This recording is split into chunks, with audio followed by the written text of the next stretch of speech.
So it's my great pleasure to introduce the presenter for the next award, the Best Workplace or Talent Assessment Project.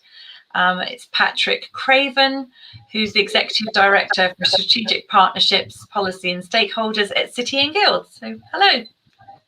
Hiya, and thank you very much, Fiona. My name's Patrick Craven, Director of Policy and Stakeholder Partnerships, as Fiona said, at City & Guilds. And it really is a privilege and a pleasure to sponsor this category and to continue our long-standing support of the work of the Assessment Association. For those of you who don't know City & Guilds, we're an awarding organisation that's been in existence for over 140 years.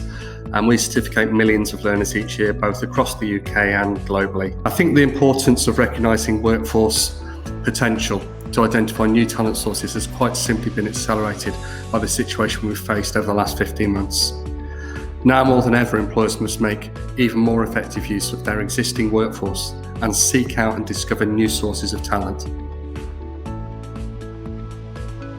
I'm Graham Hudson, Secretary to the EAA and Chair of the Judges of the Best Workplace and Talent Assessment Project Award. We were very impressed with the two organisations shortlisted. Both organisations demonstrated a keen interest and passion in the outcome of their projects, and with clear commitment from their supporting teams. First was TCS Iron with the National Qualifier Test. This project was about giving access to workplace interviews for students leaving college and higher education. Instead of corporations attempting to visit as many college and university campuses as they could to interview candidates, TCS set up the National Qualifier Test instead. And next we looked at PSI Services, a project called A Question of Care. Is a care career for you? This project was initiated by a charitable customer of PSI Services that wished to encourage those who were interested in a care career to explore this further. It provided a means of exploring what caring involved, as well as providing a measure of fit for the individual. A comprehensive set of support materials was produced as part of the project. The decision to confirm the award for the winning project hinged on the benefit that the project gave to the key stakeholders and users, providing significant life-changing opportunities to many that would not have been available previously. And so I'm delighted to announce that the winner of the 2021 award for the Best Workplace or Talent Assessment Project is Tata Consultancy Services Limited with the TCS National Qualifier Test. Congratulations. Round of applause. Congratulations to Tata, that's wonderful.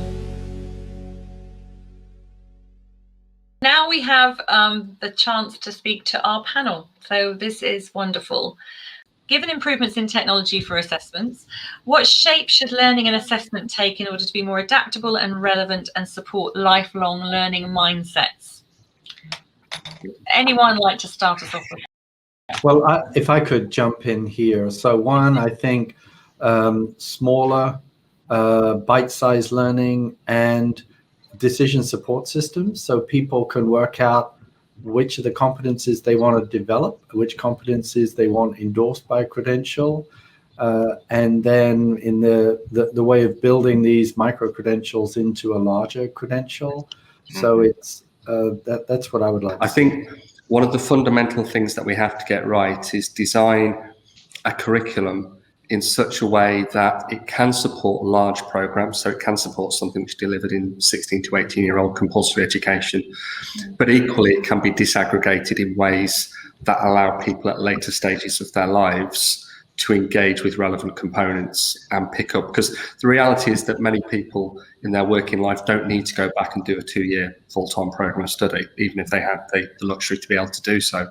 What many people always need to be able to do is to reflect on how they can maintain the currency of their skill set and their capabilities. And that requires a far more atomized system. And I think, therefore, for me, the relationship is between the design of curriculum, the delivery of learning, and the connection with assessment opportunities. I think I'd echo what Patrick's saying on that story as well. Is I think we're still seeing too many organisations, too many awarding organisations, particularly sort of just pushing a paper and pen exercise onto technology without thinking about how that assessment is taking forward. So I think we're still in a position where, probably with high stakes exams, we're still seeing that journey, and I think it needs almost people to. Can people have the opportunity to step back, look at that, how they're assessing people, and redesign it? Because I think at the moment we've made probably short steps towards using technology, but we're not embracing, we're not using it how it should be. So talking about making decisions and things, we know that we're in the pandemic. We are still in the pandemic. We are trying to come out of the pandemic. It has been a whirlwind for the world. You know, it's changed everything. What do you think has been the more positive impacts on digital assessment in particular, and in education, training and lifelong learning, of this moment that we're in, the COVID moment? Ali, would you like to start with that? Yeah, I think the key things which are really obvious, us sitting here right now, having a conference virtually, I think the assumption that, which some of the challenges around, on paper versus digital, I think that argument has been kind of very clearly answered. And I think as a society, I think we're all very now accustomed to the world of a digital, maybe too accustomed. But from a perspective of delivery of assessments digitally, I think there is now a much larger acceptance around that as a fair, safe, reliable route.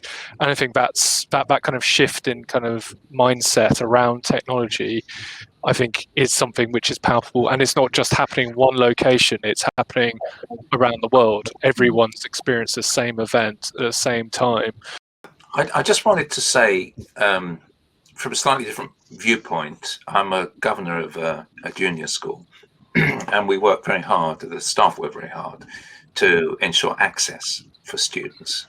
And that had positive effects in 2 or 3 ways. One, those who were studying from home had the opportunity to engage in a way, particularly in an oral way that they didn't necessarily have in the classroom, which was a level of engagement that was very positive for them. The other was, because there weren't quite so many children in the school, those with special educational needs or who were on pupil premium were given more attention actually in the classroom, which was beneficial to them. I now have an opportunity to talk to the winners of the awards. This really is an international award. It's wonderful, and the best implementation was fantastic. And it's so good that we can talk to each other, isn't it? It's great. Absolutely. Yeah. So, do you want to say a little bit, Satya? Would you like to say a little bit about? Absolutely. So, Fiona, first of all, thank you so much, and we are really honored. And I know, in today's world, how difficult it is, all of us trying to make some difference, and it's really great to be recognized by EA. And of course, there's no introduction needed by EA and all. We are part of the organization since a couple of years, and we see the kind of work what you guys do. And it's really great pleasure to be recognized, and it really gives a lot of motivation to continue the good work for the society. I would like to thank the key assessment organization and the juries for giving us this award. It's a great achievement. For us, 850 of us, Excellence, how we call ourselves. We've been in this industry, we've been in this arena for almost 20 years, keeping a low profile and implementing complicated solutions, addressing the pain points of customers globally. So I think it's a worthy award that we got finally. I think probably this is the first year we participated in this, and we were finalists in 2 categories. One was the innovative product, and second was this. So really glad. If not for the curfew we have here because of the pandemic, you're probably dancing in the streets. And thank you again to our sponsors, our headline sponsors, PSI, and thank you to City and Guilds, and thank you to the British Council. We're so happy to be able to present awards. It's a nice thing to be able to do in these particular trying times, but it's good that we can do that and keep promoting the use of e-assessment across the different sectors, and training, as we said, is the new one for us. It's exciting to be able to see where that's going to go.